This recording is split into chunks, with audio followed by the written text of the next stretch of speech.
I think a lot of people with working brains fear the Labour government. I think all of us have to be very, very impressed at quite how quickly Labour have messed things up. I don't think any of us thought Labour would do it this fast. Yeah, they inherited a bad situation. They definitely did. But they've gone about steadily making that situation way worse extremely quickly. They massively increased the foreign aid budget at a time where we really, really couldn't afford to do so. And really on really spurious things like they're giving over £10 billion to foreign countries to combat climate change in those countries, and God knows what that money's really going to be spent on. But what an absolutely ridiculous waste of money at a time when we really really can't afford to be wasting money like that. They're also guaranteeing well over 3 billion a year to Ukraine every single year for the foreseeable future. And Starmer caved into the union straight away. He's given everyone in the public sector massive pay rises. Train drivers, again, who are hugely overpaid and unskilled anyway, are now getting another massive fat pay rise, all all paid for by the taxpayer. All these things have to be paid for. And then, of course, to try and balance the books, he then takes away the winter fuel allowance from pensioners. So, actions always have consequences. And, they're trying to say, oh, well, we just inherited a bad situation from the Labour government. But as everyone knows about the aforementioned things. Everyone's people aren't stupid, so that excuse really really doesn't work. If you're a middle earner trying to set a little bit of money aside, they're coming for you. Increases to income tax and capital gains tax. And of course, the rich in society, they can afford to get out. A lot of the millionaires are already leaving, and the socialists kind of sneer at this and say, oh, who gives a damn if millionaires are leaving? Well, actually, the vast majority of millionaires in this country are business owners and they employ people.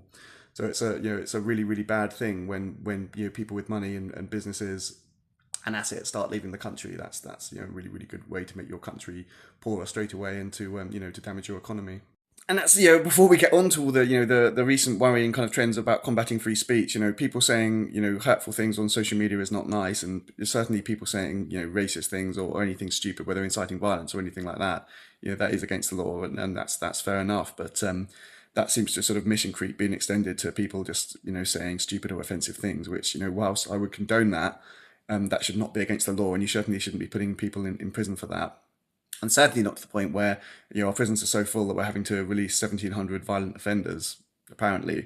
But yet then we're then putting people who've said silly things on social media 12:30 at night after a few pints in the pub.